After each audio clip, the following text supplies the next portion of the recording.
Sir இப்போ இவர் OPS வந்து இப்போ டிடிவி தினகரன் அந்த அமமுகவுடைய அல்லது சசிகலையுடைய ஒட்டுமொத்தமா 3 பேரும் இணைந்து போனா அந்த சமூக வாக்குகளை ஓரளவு ஒருங்கிணைக்க முடியும் என்ற ஒரு கருத்தும் வந்து நிலவுது. இருந்தாலும் இவங்க 3 பேருமே தனித்தனியா அப்படி இருக்கிறதுனால இந்த நாடாளுமன்ற தேர்தலையாவது இவங்க இணைந்தா ஒரு விளைவை வந்து ஏற்படுத்த முடியுமா சார்? கம்பல்சனும் நிர்பந்தமும் தான் அரசியல முடிவு பண்ணுது. என்ன நிர்பந்தம் என்னதான் அரசியல முடிவு பண்ணுது. அரசியல் ஒதுங்கி இருந்தே பழக்கப்பட்டவர். ஒதுங்கி இருந்து பழக்கப்பட்டவருக்கு ஜெயலலிதா தோழி என்ற ஸ்டேச்சர் இருந்தாலும் அரசியல் அரங்கம் ஒரு ஓட்டாகத்தான் அவரை மதிப்பார்கள். அவருக்கு சக்தி இருக்கிறது, பிரச்சார பலம் இருக்கிறது, ஜெயலலிதாவின் தோழி என்ற ஸ்டேச்சர் இருக்கிறது என்றாலும் பலம் இருக்காத ஒருத்தரை ஒரு ஓட்டாக பாவிப்பார்கள். அவரை பொறுத்தவரையிலும் என்ன முடிவு எடுக்கிறார் என்று தெரியவில்லை. அதே வேளையில் இபிஎஸ் ஓபிஎஸ்ஐ நீக்கி ஓபிஎஸும் தினகரனும் ஒன்றிணைந்து இருப்பதற்கு தினகரனுக்கு ஒரு பொலிட்டிக்கல் லைஃப் அது கிடைச்சிருக்குது.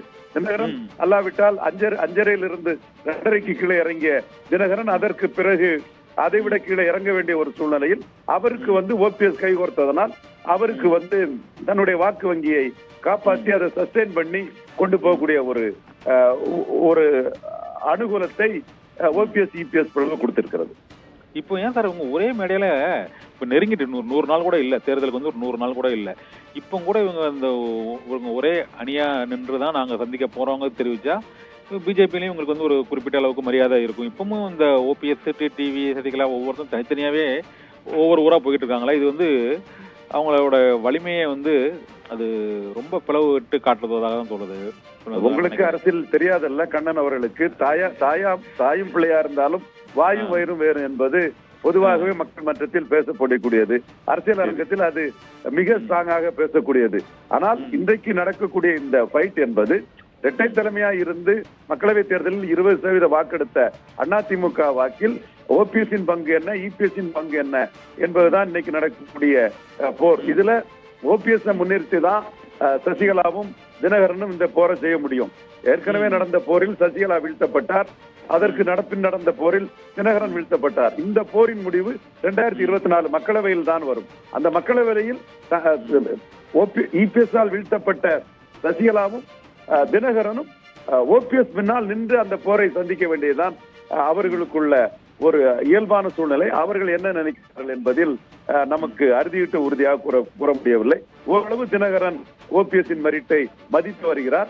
சசிகலா அம்மையார் பலன் 62 எம்எல்ஏக்களோடு இருக்கக்கூடிய இபிஎஸ் உட்பட எல்லோரும் தன் தலைமையில் வர வேண்டும் என்ற ஆசையில் அவர் இருக்கிறார்.